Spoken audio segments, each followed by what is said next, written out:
Сәлеметсіздер ма қыздар?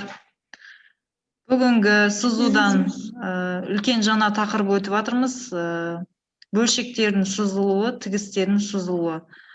Бірінші тақырыбымыз бізде ликалды қисықтар, артқы бойдың, алдыңғы бойдың жем бөлшектерін пішілген түсіру.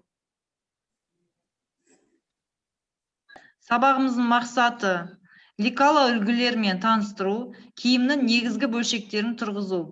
Күтілетін нәтижелер: ликалы үлгіні қолданып үйрену, ликалы үлгілерін қолданып, эллипс қисығын және киімнің негізгі бөлшектерін тіпті әрі дұрыс тұрғызу. Қыздар, микрофондарын өшіріп қойыңдар. Дескрипторлар. 6 деңгейлі тапсырма беріп отырмын қыздар сіздерге 50-ден 100 баллға дейін. Бірінші білу деңгейіне 50-54% аралығында ликалы сызғышына анықтама беру керек. Түсіну 55-69. Ликалы шаблонды қолдану мақсатын атау керек. Жергілікті қисықтардың түрлерін атау. Қисықтарды сызу тәртібін дұрыс көрсету. Қолдану 70-79 балл арасында. Эллипс қисығын тұрғызу. Талдау, синтез, бағалау жоғары дәрежелі тапсырма 80-100 балл аралығында артқы, алдыңғы және жен бөлшегін үлгіге қарап 1/4 масштабта пішуші сызғышпен А4 парағына түсіру керек. Ал енді ликалды қисықтар дегеніміз осындай ликалы сызғыштары түрлі материалдардан дайындайды, пластиктен, мөлдір жіңішке пластиктен, темірден де дайындауы мүмкін. Бұл ликалы сызғыштардың қызметі, егерде өрнектерді, сызбаларды циркульмен, сызғышпен сыза алмаған жерін осындай ликалы сызғышпен сызу керек. Сол үшін осындай ликалы сызғыштарды біз қолданамыз. Бұл яғни дайын шаблондар, кез келген қырын алып өздеріне ыңғайлы. Көп жағдайда бұны біздің тігін өндірісінде қолданады. Тігін өндірісінде түрлі модельдік сызықтарды сызуда, түрлі қисық сызықтар, мойын ойындысы, қолтық ойындысы, сол сызықтарды сызуда дайын осындай ликалы сызғыштарды қолданамыз. Пішіндері әртүрлі, көбінесе скрипка, кілт пішіндеріне ұқсайды. Алдарыңызда көйлек үлгісі, мына көйлектің қалтасын, осындай кокетка, белі әртүрлі модельдік сызықтарды енгізген кезде біз осы ликалы сызғыштарын қолданып сыза аламыз. Міне оң жақта пайда болған бізде көрініп тұрсыздар, асимметриялы көйлек, осындай 3 түймелікпен түймеленген. Кеуде жағы ерекше, жоғары жағы да мына тік жағамен өнделген. Осылай осы сызықтардың барлығын, рельеф сызықтардың барлығын біз ликалы сызғыштармен сызамыз. Ал енді бүгін жаттығу ретінде эллипс қисығын тұрғызу керекпіз. Математика сабағында сіздер алдында парабола, гипербола, эллипс, түрлі спиральдерді осындай қисықтармен таныс болғансыздар сіздер, парабола, гипербола деген эллипс. Эллипс қисығын біз циркульмен құрастыра алмаймыз. Тек қана циркульдің көмегімен емес, оны міндетті түрде біз осындай ликалы көмегімен құрастыру қажет. Эллипс қисығын қалай тұрғызамыз? Назарларыңызды қазір видео бейнеге аударсаңыздар. Қазір 1 минут. Осьтік сызықтарын жүргізіп аламыз.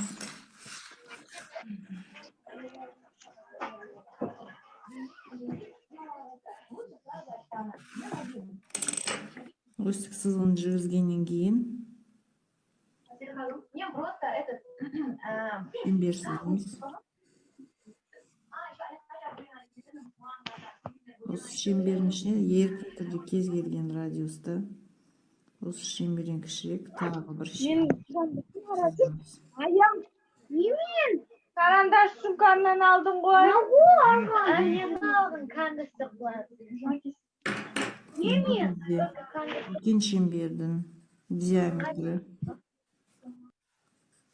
бізге 2 нүктені береді.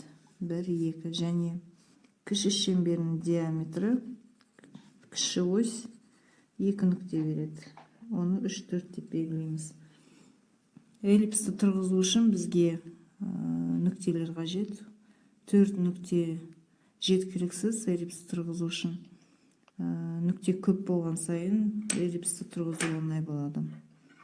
Сол үшін бізге тағы нүктелер табу үшін қосымша сызықтарды жүргіземіз. Сол үшін шеңберді біз 12 бөлікке бөлеміз. Шеңбердің радиусын алып, шеңбердің сызығы бойынша осылай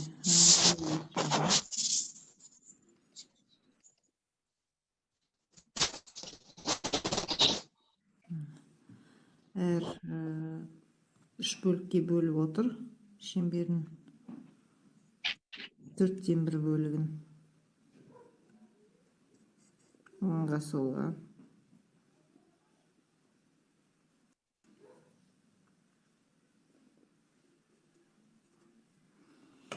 Енді осы шеңберге жүргізілген кертпелер бойынша біз шеңбердің центрі арқылы қосып шығамыз. Шеңбердің центрі арқылы міндетті түрде берілген кертпелерді қосып шығамыз.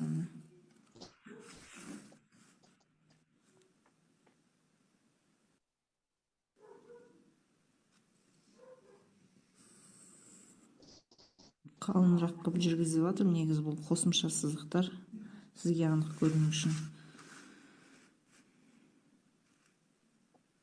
Кейін өшіріп тастаймыз. Сіздер жұқа сызықпен жүргізіңіздер тапсырманы орындағанда.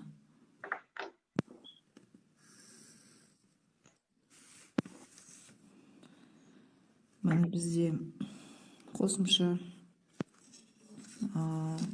ішкі оспен, ішкі шеңбермен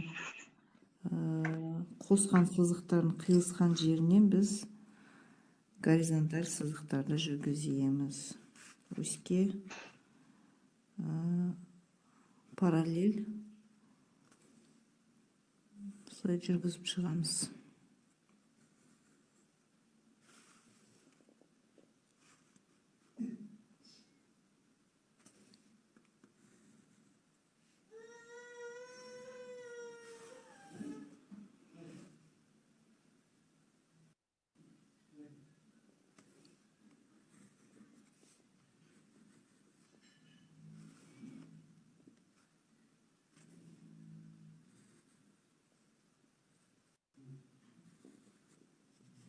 Енді берілген кертпелерден вертикаль түсіреміз.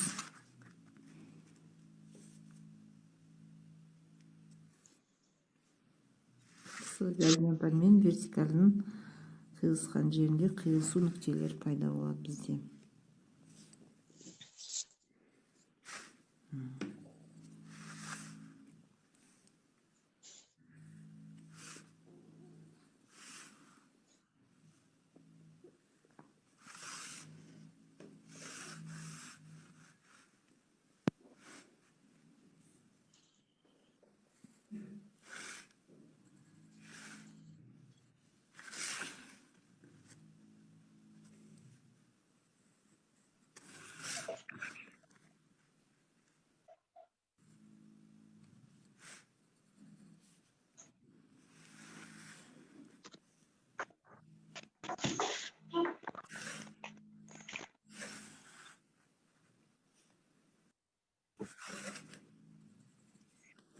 Тағы 8 нүкте пайда болды. Жоғары 4 нүкте, 8 нүкте. Енді осы нүктелерді біз лекаламен фигуралы линиямен қосып шығу керек. Біз лекаланың ыңғайлы жақтарын тауып аламыз да қосып шығамыз. Сонда бізде осылай эллипс пайда болады. эллипсті енді лекаламен қосамыз. Лекаланың ыңғайлы жағын тауып аламыз. Мына 3 нүктені осы енді дәл осы жағын біз басқа төмен жағына осы жерін қолдану керекпіз.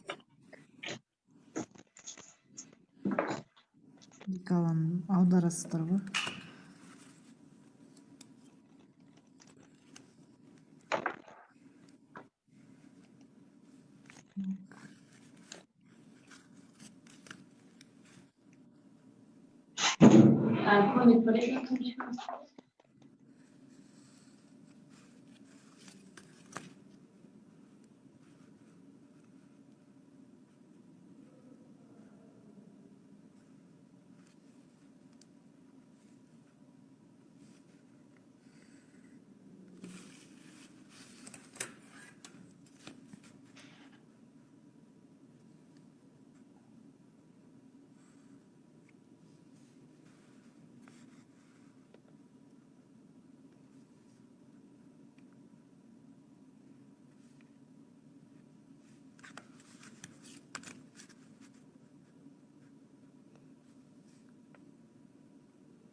Осылай эллипс сызамыз. Қыздар, енді жоғары деңгейлі тапсырмалар пішуші сызғышпен алдыңғы бой, артқы бой жең бөлшектерін тұрғызу керек. Пішуші сызғышын масштабын білесіздер, 4 есе кішірейтілген масштаб А4 парағына осы 3 бөлшекті құрастыру керекпіз. Қазір назарларыңызды видео бейнеге аударыңыздар тағы. Ең бірінші алдыңғы бой бөлшегі.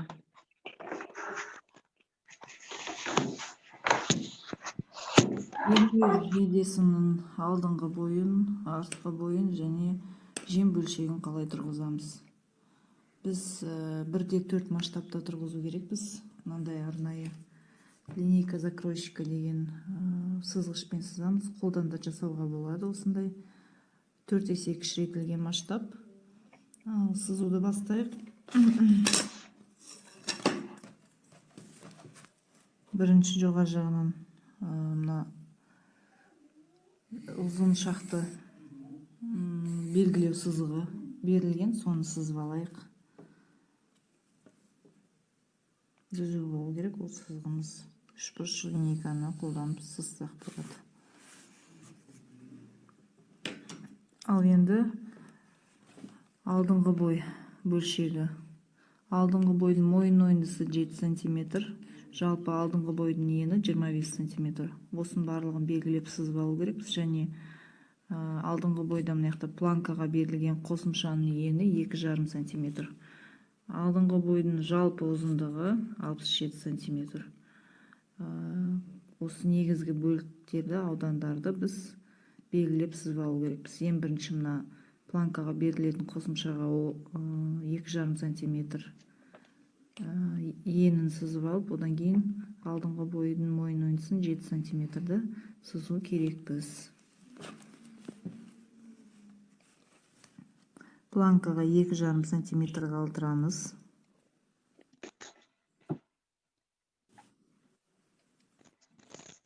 Одан тағы 7 см алдыңғы бойдың мойын ойындысын белгілейміз. Жалпы осы нүктеден бізде алдыңғы бойдың жалпы ені 25 см. Соны белгілеп аламыз алдын ала. Енді алдыңғы бойдың мойын ойындысының тереңдігіне көңіл бөлеміз. 5,5 см. Белгілеп сызып аламыз. 5,5 см.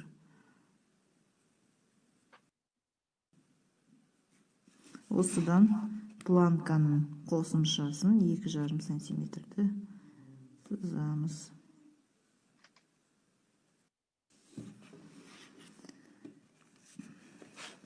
67 сантиметр алдыңғы бой бөлшегінің ұзындығын белгілеп қойып, мына жақтан линейка закройщикамен 67 сантиметр мына деңгейге келіп тұр. Кәдімгі қарапайым линейкамен қолданып тік бұрышты сызсақ болады.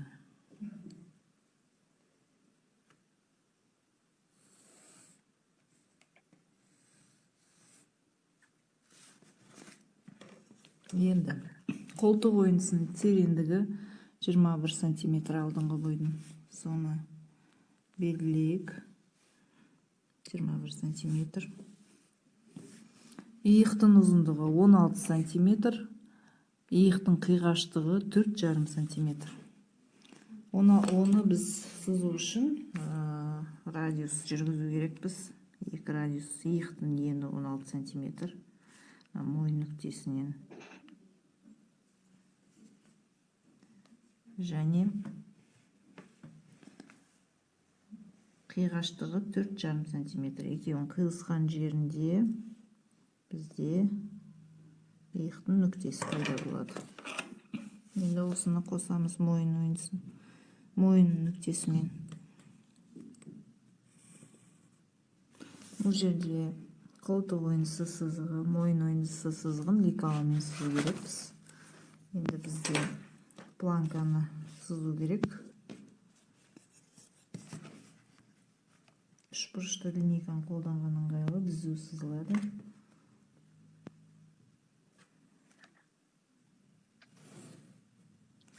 Екі жарым сантиметр планканың қосымшасында сызамыз.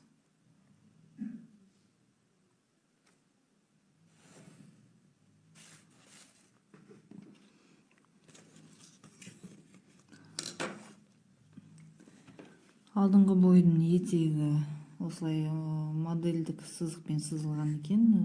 Жанына қарай кішкене қысқартылған 2 сантиметрге және жан сызығы 1 сантиметрге ойылған екен.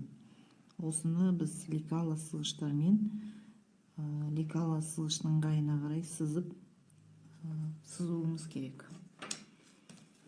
Оны белгілеп алайық. 2,5 сантиметр. Сыртқы контурларын қалың сызықпен сызамыз.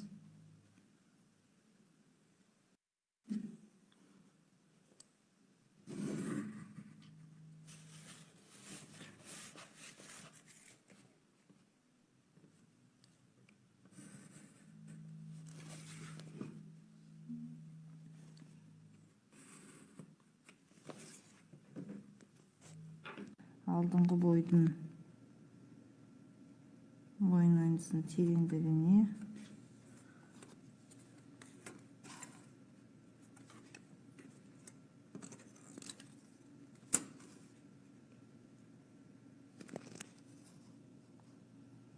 сәл дөңгелектеу қыры жарап қалады. Қолтық ойынсына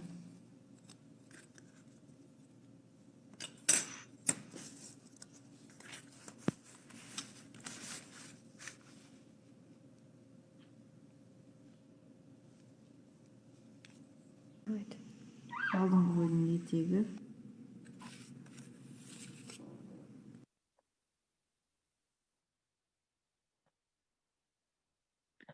келесі видео қыздар.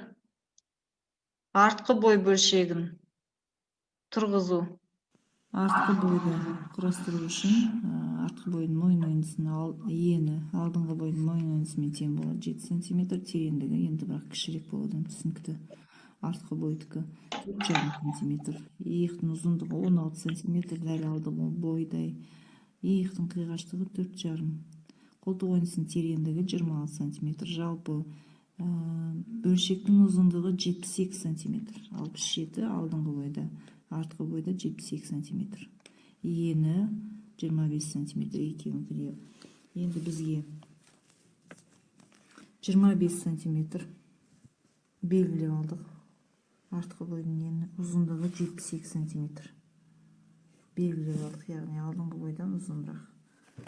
сызбада да солай берілген, өзінің модельдік ерекшеліктеріне байланысты.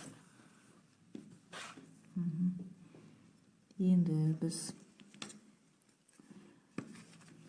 тіктөртбұрыш сызып алайық. 72 деп.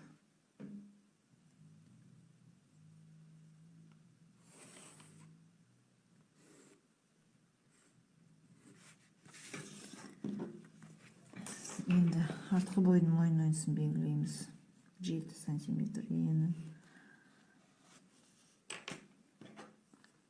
Тағы радиус жүргіземіз. Алдыңғы бойының мойны иығын өлшеп 4,5 сантиметр. Қиғаштығы. Екеуін қосқан жерін тауып, артқы бойының иығын сызамыз.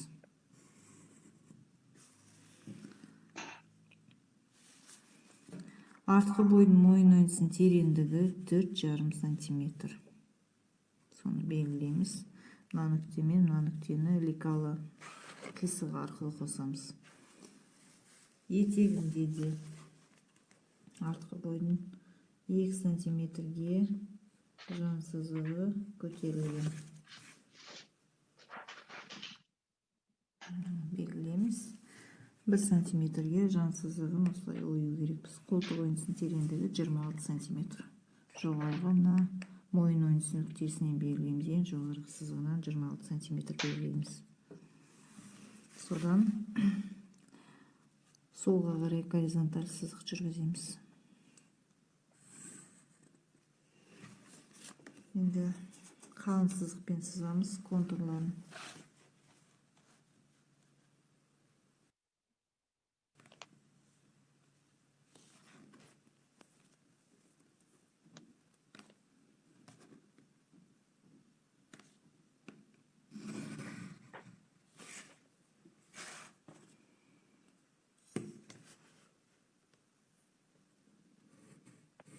Соның үшін сызбай тұрмын, өйткені мына жағы лекаламен сызылады.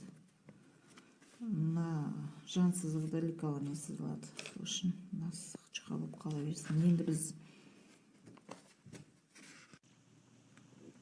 артқы бойының қолтық ойындысы. Енді мына етегіндегі сызықтарды безендіру керекпіз. Иілген сызықтар. Артқы бойының етегі. Жан сызығы бойынша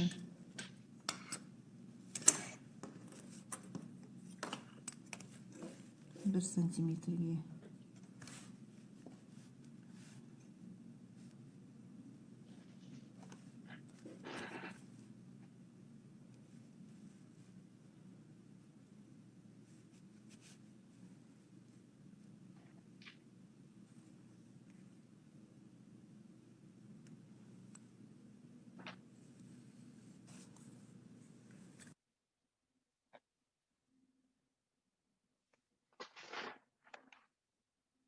Қыздар, келесі бөлшек жем бөлшегін пішуші сызғышпен тұрғызу. Жемнің ені 43 сантиметр, ұзындығы 59 сантиметр.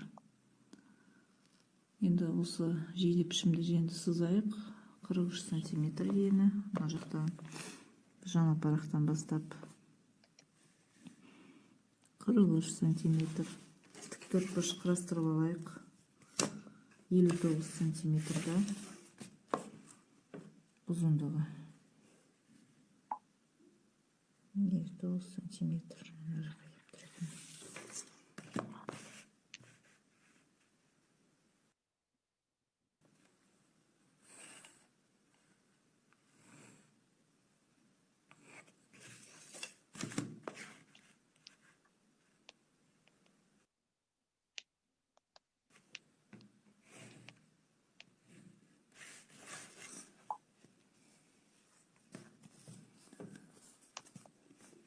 Жең түбінің биіктігі 9 сантиметр.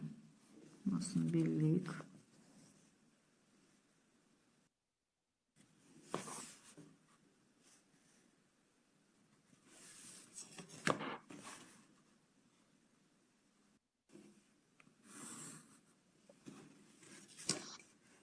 Енді дәл ортасын табамыз. 43-ті 2-ге бөлеміз, 21,5.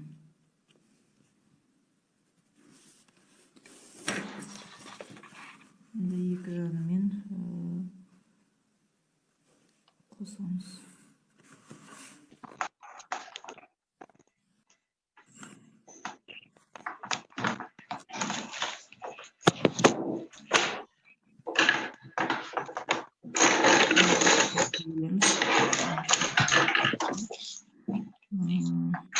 Сантиметрге жетпейді, яғни 3 бөлікке бөлген кезде. Үшінші жоғары жағындағы бөліктен 1,5 сантиметр перпендикуляр тұрғызасыздар.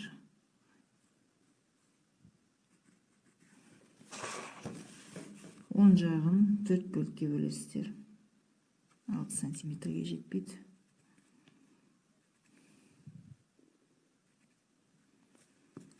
Жоғарғы жең түбіне жақын жағын 1 сантиметрге көтеру керек. Төменгі жағынан 0,5 сантиметрге төмен түсіру керек. Екінші жағында да, сол жағында, екінші жағынан да 0,5 сантиметр төмен түсіріміз. Енді бізге ортасынан түсіру керек. Бұл жеңнің негізгі жіп бағыты матаға орналастырған кезде осы негізгі жіп бағытына қарай орналастырамыз. Жеңнің төмендегі ені 28 сантиметр.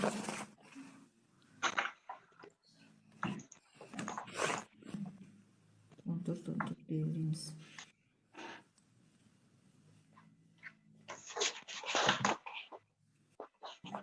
Енді қосамыз.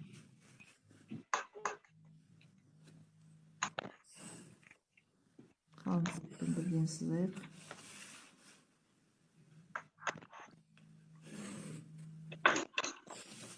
Кетегенде қалыңсызбен.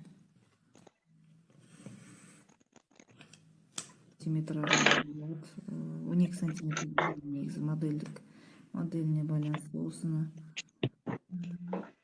белгілеп сызайық. Ортасынан 14 болса 7. Жоғары қарай 10 сантиметр сызайық. Бұл тілік планка. Планканың қосып тігілетін тілігі. Жоғарғы сызығын рекаламен безендіріп сызамыз. Жем бөлшегі жең түбін сызу керек рекала арқылы.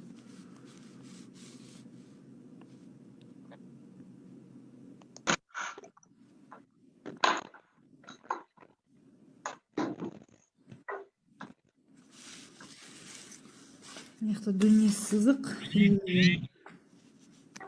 мына жақта керісінше.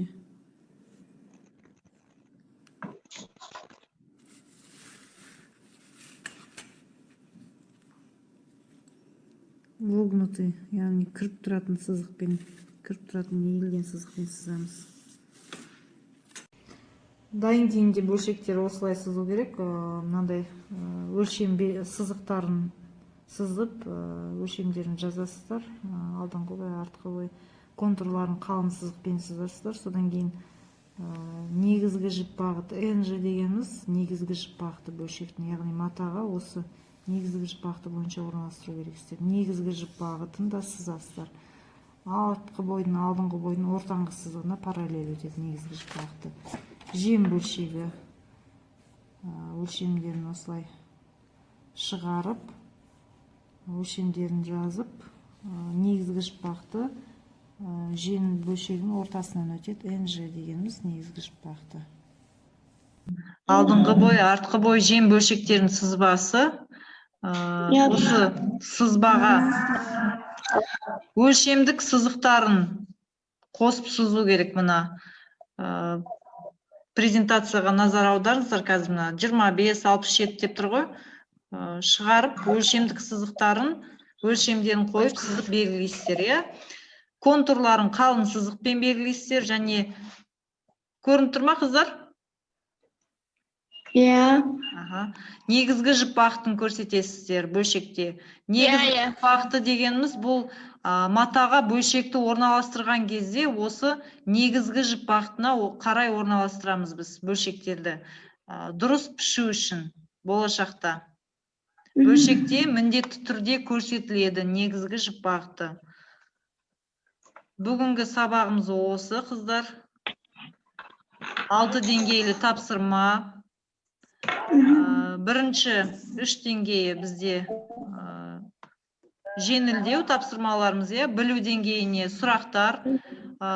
Лекала деген құралды қалай түсінесіздер? Лекала сызғыш деген құралды.